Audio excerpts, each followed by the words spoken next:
Good morning. Welcome to week 3 of ENC 1101. This is Summer B. Hope you guys all had a good week. What I'd like to do now is cover what we have for this upcoming week, talk about the assignments that are due, cover some of that material in this lecture. So let's start out. You guys know that last week you were assigned an obituary essay. It's your responsibility to write that last week. Just a reminder, that obituary essay is due on Monday. That is July 13th. So please make sure if you haven't gotten that in, that you get it in on time. That's Monday, July 13th.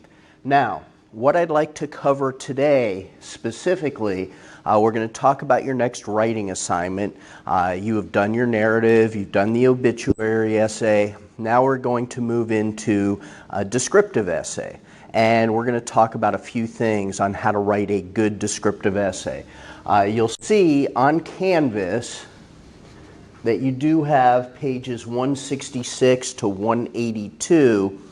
Those are due. You should read those pages to kind of learn the background of how to write a good descriptive essay. You might get by writing a descriptive essay and not read that chapter, but I will tell you the truth. If you read that chapter, the chances are your descriptive essay is going to be much better. I would say that it's a good idea to read these, kind of go through it, maybe annotate what you feel is important that will help you in terms of writing the best descriptive essay possible. Today, I'm going to cover my course notes on description. There is a link to that on Canvas. You'll be able to pull that up, kind of read through it at your own pace, but I am going to cover some of the highlights in today's lecture. We'll also look at the prompts for this descriptive essay. I give you a number of different prompts that you guys are allowed to choose from. Hopefully you can find something that you're interested in writing about, but we'll talk about that when we talk about the prompts for the descriptive essay. Now that's it as far as the descriptive essay. There are some other small assigned readings that I'd like you guys to do. Here I have written read the point of view and personal pronouns handout, and that's located on Canvas. You can see it here on Canvas. It says read this, point of view and personal pronouns. That's going to explain to you moving forward why we will not use the pronouns I or we or you, and that from this point forward you are going to be using third person, either they or students or citizens or whatever other pronouns you're going to use, but you're not going to use personal pronouns on your descriptive essay or on your argument essay, which is your next writing assignment after description. So I'd like you to read that handout. It kind of emphasizes why we don't do those things. I'm not going to cover it in class, but it's your responsibility to read it and understand why moving forward, if I see I on your paper or we on your paper, your grade will be knocked down. So you're going to have to write your future papers from description to argument and even your final exam. You're going to have to learn not to use I or you in these particular essays. So I'd like you to cover that on your own. A reminder that you guys have your discussion board for week 3 this week. You'll simply do it the same way that you did it the first 2 weeks. If you go to discussions on Canvas, there is a week 3 discussion board. It's already posted. It's already open. There will be a prompt. You're responsible for writing a minimum of 200 words on that discussion board prompt. And in addition, just like the previous ones, you are going to have to reply to 2 of your classmates' posts. And those need to be 50 words minimum, your replies to your fellow students. All right, enough about the discussion board.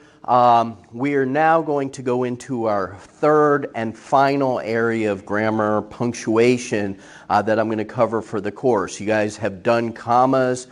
You've done prepositions.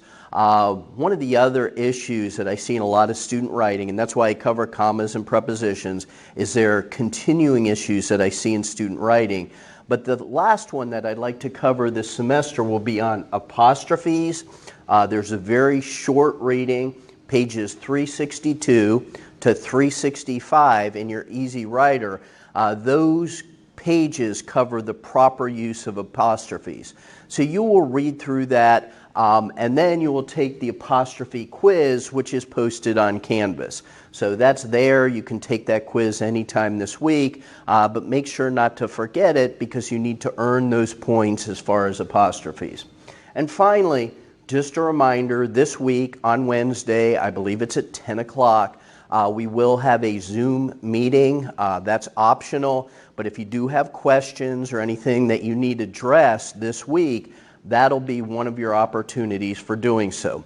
As mentioned previously, if you need to send me a Canvas inbox message, I can respond to it that way. If you'd like to schedule a conference with me to talk about something more one-on-one, just Canvas inbox message me and we can set up a video conference, or we can just talk about it back and forth through Canvas inbox message. But don't forget, there is an optional Zoom meeting available for you on Wednesday. I will send out the invitation with the access code to that meeting sometime this week. So anyway, that's what I'd like to cover today. So let's talk about your description essay. So I told you guys you have an assigned reading on description. I highly recommend reading through it. Perhaps annotate or mark what you think will help you write your best description essay. In addition to that assigned reading, I've posted my class notes on Canvas. If you look under Module 3, it says ENC 1101 Description Notes Summer 2020. So let's open that up and cover that material.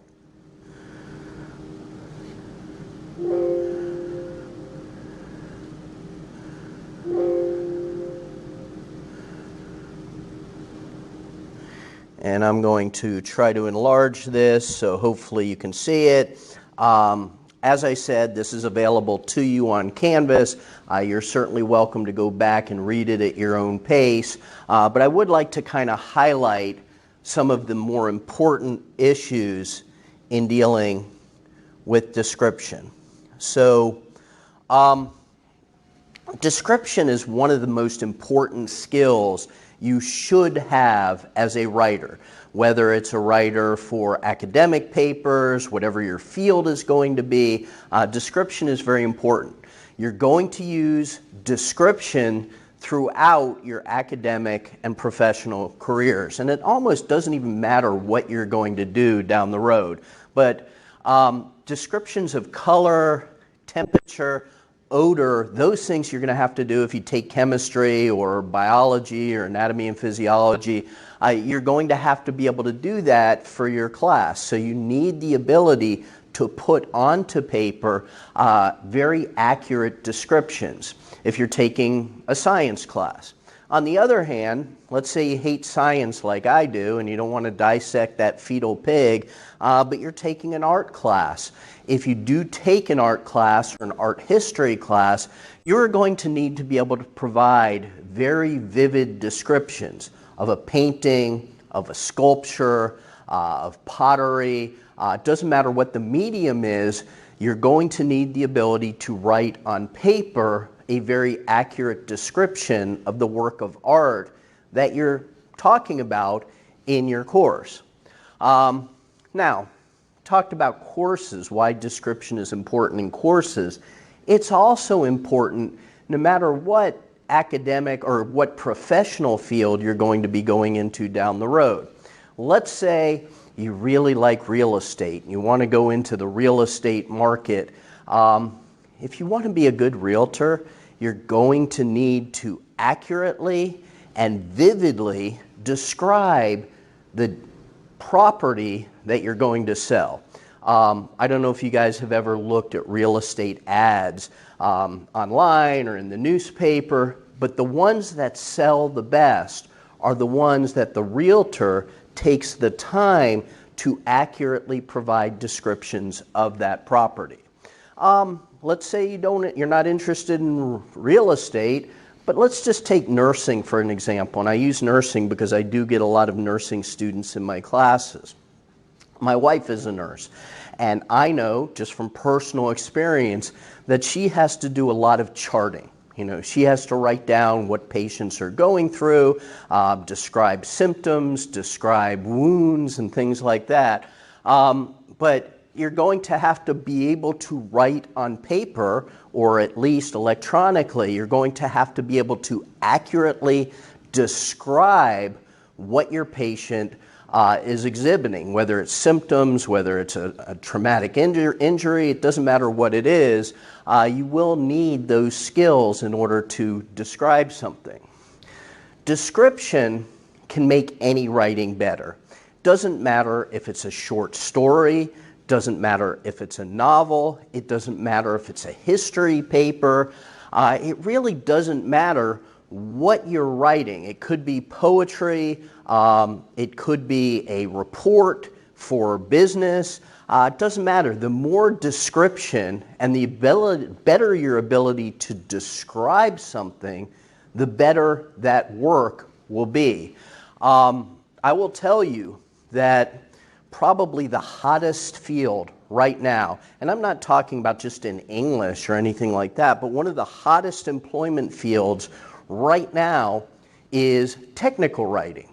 And technical writing is a form of writing where you will, even a user's manual or describe how to operate a certain piece of machinery or how to run a particular computer program. Technical writing is huge. And one of the most important skills within technical writing is the ability to vividly detail and describe each step in a certain process. Now, I bring up technical writing not because I want to tell you guys that's what you should do when you grow up, but I do want to give you an example of how the ability to write good description translates into dollars and cents. I have a good friend I went to college, where actually my master's program with, and we were both got our master's degrees in English. We were in the same classes together. I went the literature route, so I studied Shakespeare and Chaucer and things like that. My friend Kara, she wasn't really interested in literature. She really wanted to learn to write and to teach writing. So for a couple of years, she followed my path. She went into the classroom and she taught composition, just like I'm teaching you guys.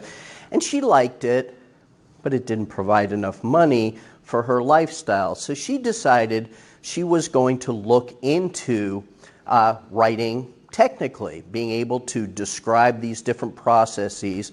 And Kara started as a technical writer at $150,000 a year. Now she's making closer to $300,000 a year just because she learned how important writing good description is in the field of technical writing. So I would highly recommend, not necessarily to be a technical writer, although the financial gain is quite significant, but this is supposed to emphasize to you how well being able to write descriptively translates to dollars and cents. All right, every essay that you write in ENC 1101 and ENC 1102, doesn't matter what essays you write for any of those two classes, but I can guarantee you every essay that you write in those two courses will be significantly better if you learn to use great detail, great description.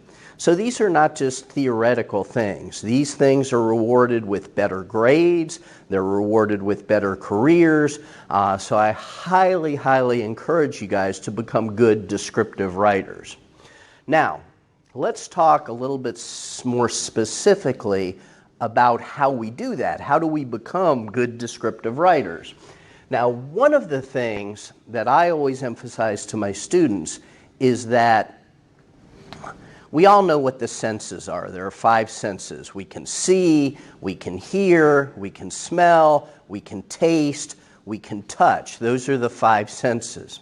Now, it's one thing to read about, let's say, a cheeseburger, and you say, I had a cheeseburger and it had lettuce and tomatoes on it, and then you go on and describe the next course. Compare that with a well-detailed cheeseburger.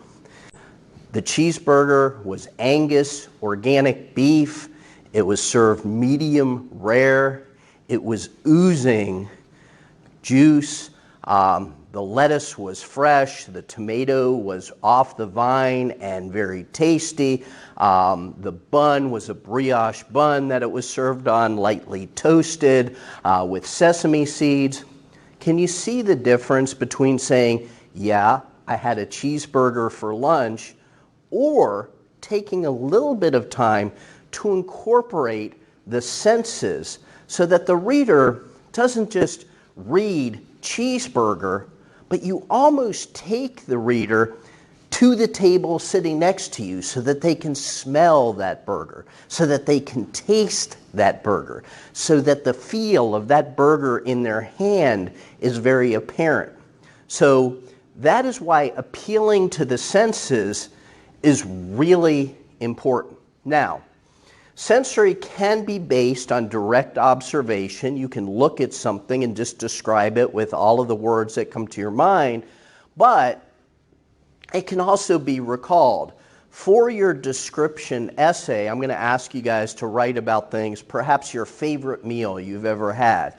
Maybe you haven't had it in a while, but you want to be able to still describe it for your assignment.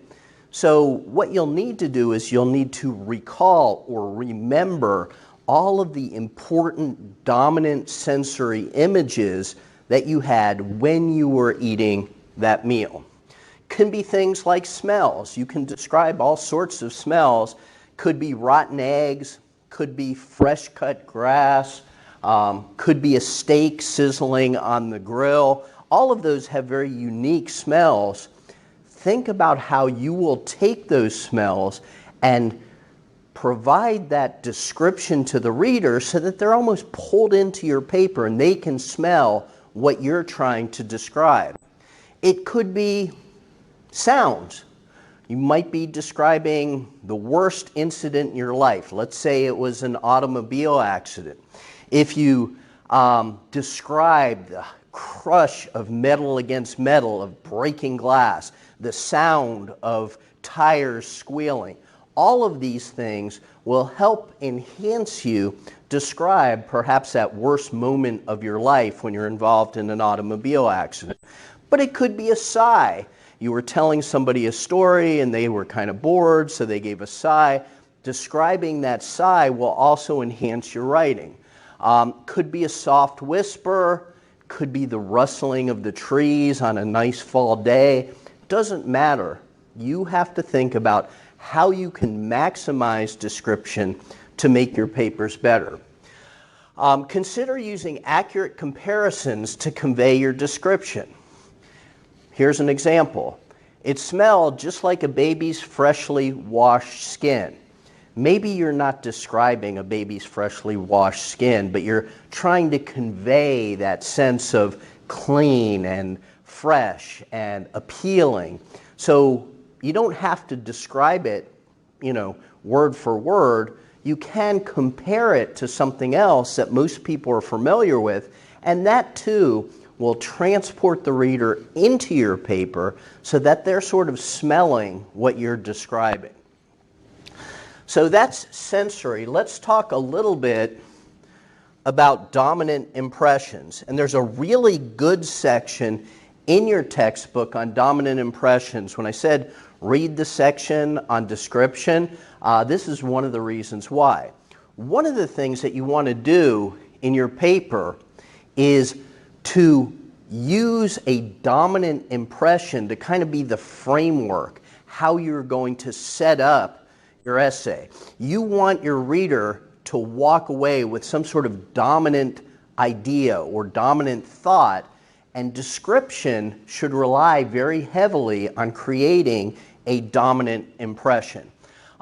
If you want to discuss your least favorite chore, create the mood of drudgery or redundancy or repetition.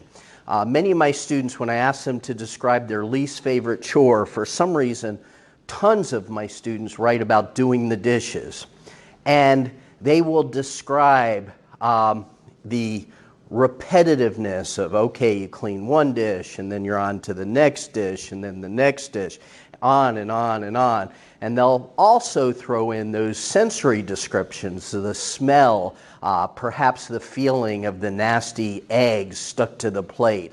But by creating a dominant impression, especially redundancy or repetitiveness, it helps the reader understand why, let's say in this case, this is your least favorite chore. So if you're trying to create the dominant impression of a scary event, it could be a car accident, it could be a severe illness, you should use kind of dark and scary descriptions because you are describing something which in many cases might be dark or scary. You don't want to talk about, let's say you had a severe illness and there are all sorts of horrible effects of that or symptoms of that illness. You want to describe that, you want to describe it accurately, but then you don't want to move to, well, yeah, and I got balloons, and my cousin sent me a card, and there were beautiful flowers when I woke up from anesthesia. Those things are kind of bright and happy, and they take away from the dominant impression that you're trying to create. This was a terrible event, it was scary, it was painful, whatever it was. So you need to make sure that you kind of stick with a dominant theme or dominant impression. This allows you an opportunity to be creative, all right? By creating a dominant impression, it allows you to kind of experiment with lightness or happiness or darkness and sadness. But as a writer, especially an academic writer, we don't often have the opportunity to be creative. We have to write a paper, let's say it's an argument paper on the death penalty. We got to spit out the facts, we got to support our arguments, things like that. But when we write a descriptive essay, it allows us to channel our inner creativity and add things that will enhance it. And certainly a dominant impression is an example of how we can use that creativity. All right. We are done with dominant sensory impressions, dominant impressions. Let's talk a little bit about the vantage point, also called point of view. The vantage point can be fixed. That is, you could be sitting in a booth at a restaurant and describe the meal that you're eating. Vividly describe the cheeseburger, let's say. Let's go back to that. I must still be hungry, but describe the cheeseburger, perhaps describe the ambient sounds in the restaurant, or the smile of the waitress, or the condensation on the glass, if you have a beer or a coffee, or a soft drink, whatever it is. But you can just sit in one spot and have that vantage point to use to describe whatever you're trying to describe in your essay. On the other hand, you can also have a moving vantage point. And that could be something like, okay, you went to a great concert. I'm a little older than you guys, so let's say I'm going to use Motley Crue as an example. But I want to describe what it's like to go to a Motley Crue concert. So instead of doing that description just from my seat in the audience, I could describe the parking lot and then moving into the arena and the lines where we get our tickets, and then moving inside, and then what's happening in one place, and then, God forbid, what's happening in the restroom. A lot of people puking and other things. But anyway, doesn't have to be a fixed point of view. You could certainly have a point of view that moves to different areas. You just have to be ensured that that movement is part of the description. Finally, let's talk about selection and arrangement of details. So when selecting the details, the first thing to remember is it's important not to overdo it.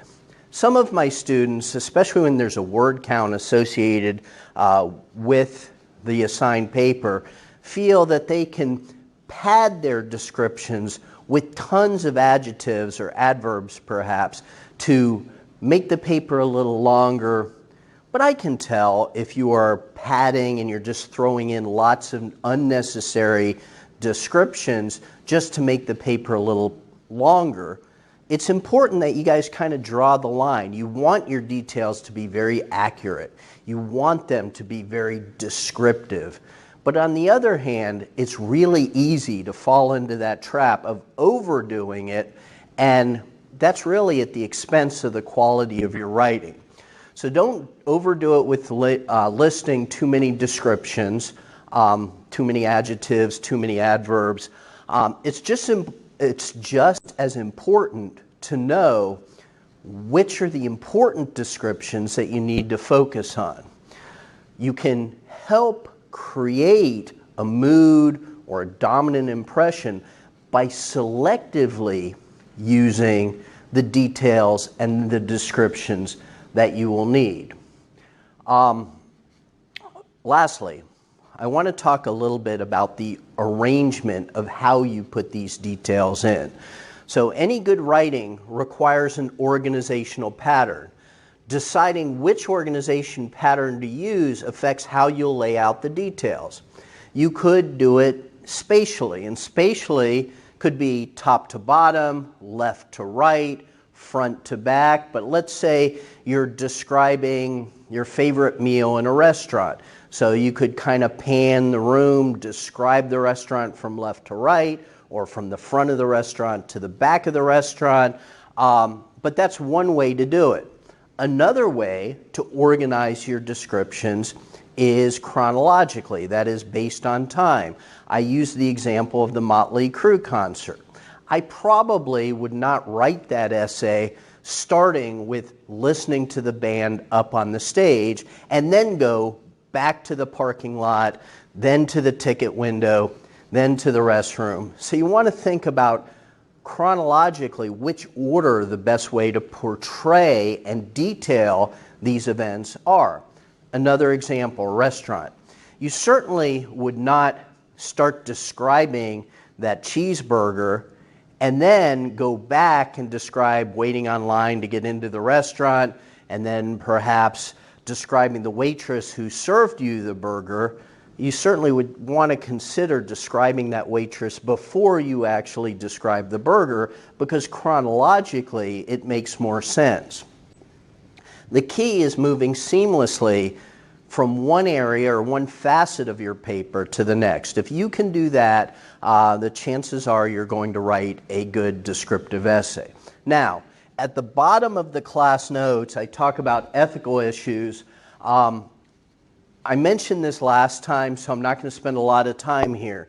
The only thing I'll say about ethical issues is this should be based on fact, okay? This, whatever you're describing, should be an actual meal. It's not your dream meal or something you read about in a magazine, or this could be a scary event. This should be something that actually occurred to you.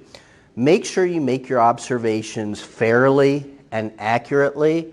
Make sure you're not leaving out details that take away from the overall what you're trying to portray.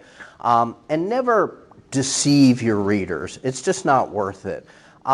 Chances are I'll never know if you make something up describing your favorite meal. On the other hand, this is not a creative writing class. So I'd like you to focus on describing that actual favorite meal, whatever it is. Down the road, if you want to take a creative writing class, I'd encourage you to do it, and that's the perfect area to exercise descriptive skills. But for ENC 1101, make sure that this is a factual representation of what you are trying to describe. So, we've covered the description notes. Let's look now at the prompt, and that is the actual description essay that you will be writing, and that's due next week. So if we go to Canvas, we go to Module 3, there's something that says Description Essay Summer 2020. If you click on that link, and I will do that now, the actual assignment will pop up. So I'm going to take a minute and open that up.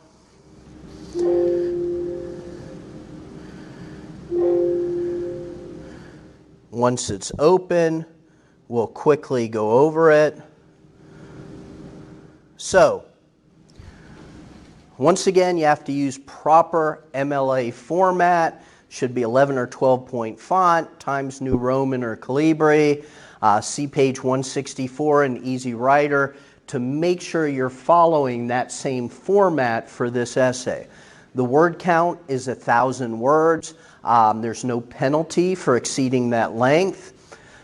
The use of I is not permitted in this essay. I'm going to try to break you of the habit of doing that. For the narrative, for the obituary essay, I was fine. I wasn't going to take points off. But here, you're going to need to focus on third person. So you're not going to describe your cheeseburger as I sat down. You'll just say that if you sit down at this restaurant, this is the type of cheeseburger that will be served. So from moving forward, from this point forward, you cannot use I. I will also say do not use you, Y-O-U, in your essays. I want those stricken from your writing vocabulary from this essay moving forward. And that even holds true for 1102 when you take those classes down the road. No I, no we, no you. All right? Make sure you don't have those in your essay. Read pages 166 to 175 in Strategies for Successful Writing.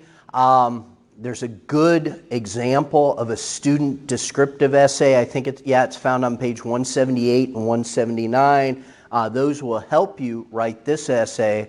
Your draft is due on July 20th. Don't procrastinate on this essay. It's worth 10 points. That's a lot of points. It's 1/10 of your grade. If you screw this one up, it's going to bring down your course grade significantly, so don't procrastinate.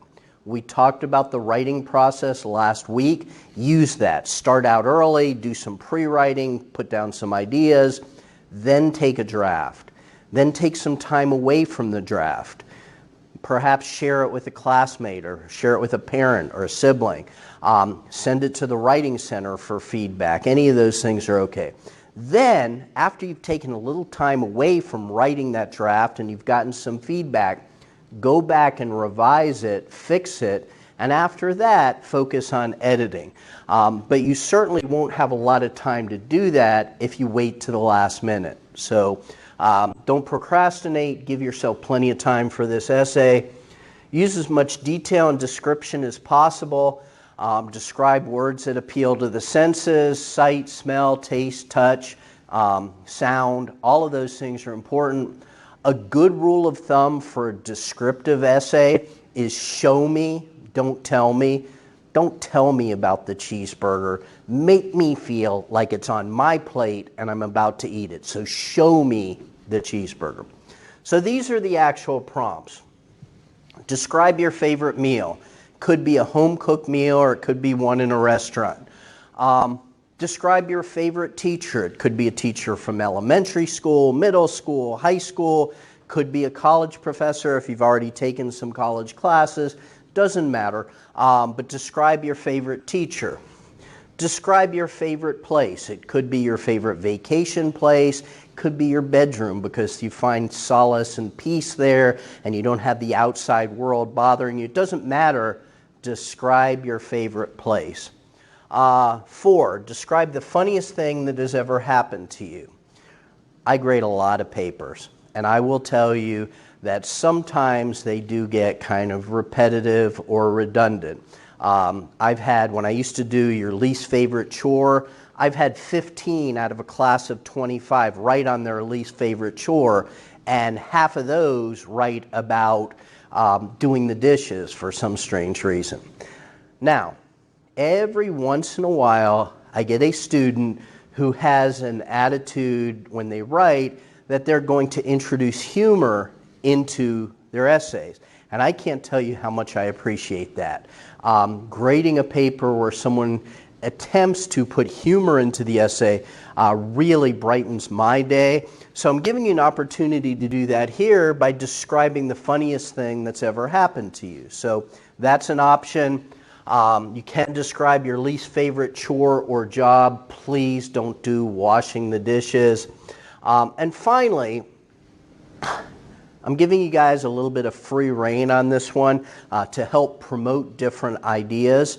I'm going to allow you to pick your own prompt, but, and I have to emphasize the word but, you have to clear it with me first. So send me a Canvas inbox message. Say, I'm thinking of writing a descriptive essay on my uncle. And chances are I'm going to say it's fine. The key is whatever you choose has to lend itself to excellent description. So anyway, I gave you some suggestions or some possibilities, but I'm also open to you guys picking your own prompt.